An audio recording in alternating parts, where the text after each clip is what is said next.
Hi there. In this second video on factorizing trinomials, we're going to have a look at non-monic trinomials. And that means that the value of a there is not equal to 1. And we're going to use a method called the AC method for solving this. So we're going to multiply a and c together to get a value, and then we're going to go from there. I think the best way to show you this method is to actually do a few examples. So let me zoom out and let's have a bit of a look at example 1 here, which is 6a squared plus 7a plus 2. So this is the method. First of all, we write down a times c, ac. So we're going to multiply this number and this number together, a and c, and of course we get 12. And then we're looking for factor pairs of 12 that will add together to give me the middle coefficient here of 7.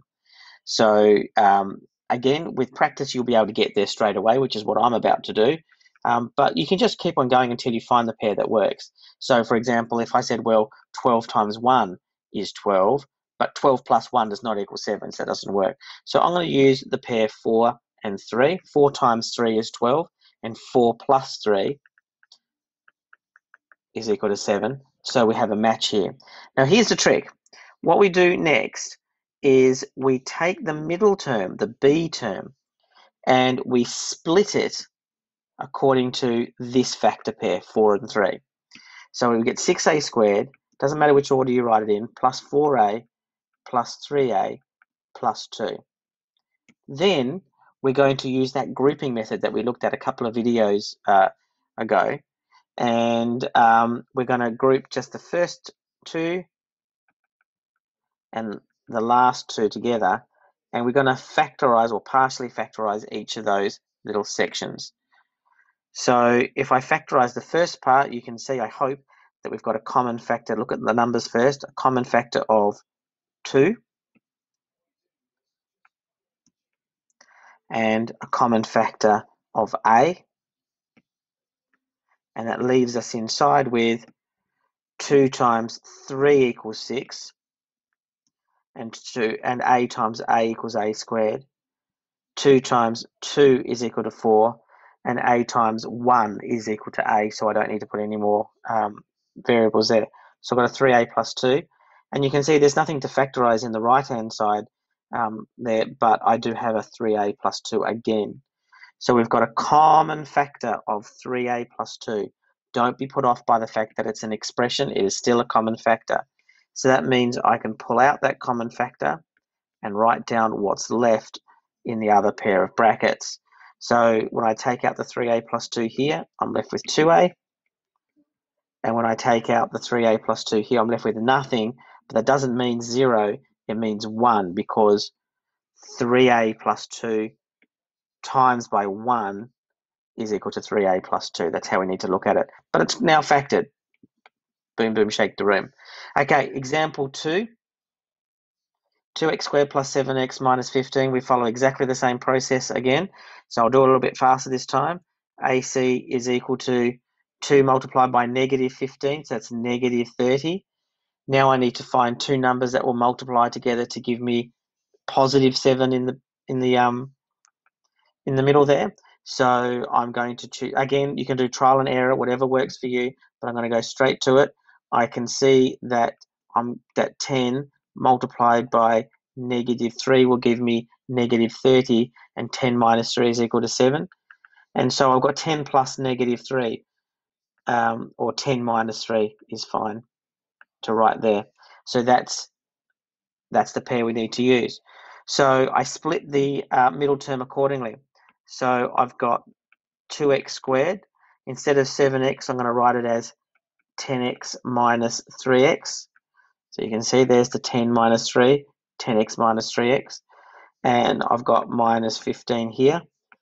I pair them up. You can physically do what I'm doing here by putting square brackets in, or you can just do it in your head. And I'm going to partially factorize each of those.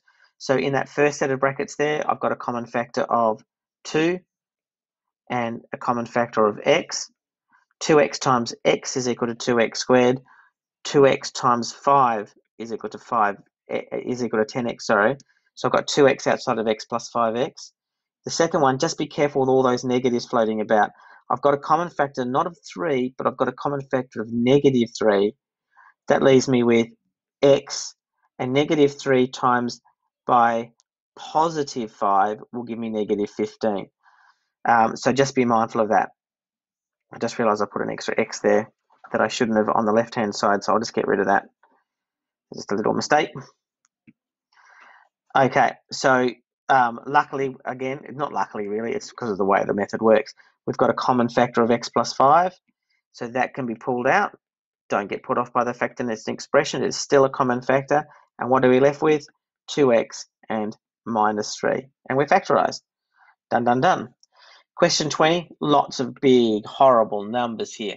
But as usual with this kind of problem, the first thing you should look for is there a common factor? And there is. It's 200. So I can rewrite this as 200 outside of 3 minus 4t minus 4t squared. And now we're good to go. Now do note that these are written in reverse order. Don't let that throw you off. Whatever is the coefficient of the squared term is A. Whatever is the constant term is C. And B is whatever is the, in this case, the linear term, so T. So we just follow the process. Don't have to reorder it. 3 times negative 4 is equal to negative 12, like so. I need to come up with two factors that will multiply together to give me negative 12, that will add together to give me negative 4. And that would be, well, 6 times 2 will give me 12, and then 6 minus 2 will give me 4, and negative 6 plus 2 will give me negative 4. So it's negative 6 multiplied by 2, i.e. minus 6 plus 2. Good, good, good. So getting back to our problem then, 200 multiplied by, and we're going to have 3. We're going to split minus 4t up. Minus 4t is going to be minus 6t plus 2t. And we've got minus 4t squared. And we follow through. Feel free to pause the video here and see if you can finish it off without me. I'm just going to move on though. So that's equal to 200 multiplied by, so we've got 3 minus 6t. So there's a common factor of 3 there, leaving me with 1 minus 2t. Again, if I'm going too fast, just pause the video and think it through for yourself. And then I'm going to have, for my next trick, 2t and 4t squared that has a common factor of 2t, because 2 is common to 2 and 4, and t is common to t and t squared. And that leaves me with, well, 2t times what equals 2t? 2t times 1. And then I've got minus 2t. It's worth really thinking about it rather than just assuming it's going to be the same as this, because it's a good way of making sure you don't accidentally make a mistake somewhere along the line. If you're getting something different, you know there's a mistake somewhere. Lots of brackets happening here, but it's the same process. We've got a 3 plus 2t here and a 1 minus 2t as the common factor. Now, I don't need to write lots and lots of brackets. I just need to pull out the 1 minus 2t, and then write what I'm left with, which is 3 plus 2t. And it's fully factorized then. There's 3 factors, 200, the common factor, and then 1 minus 2t, and 3 plus 2t. And that should be plenty for you to have a think about, and then have a go at exercise 3b, question 8. And there's some awesome extension work as well that would be well worth trying. Good luck.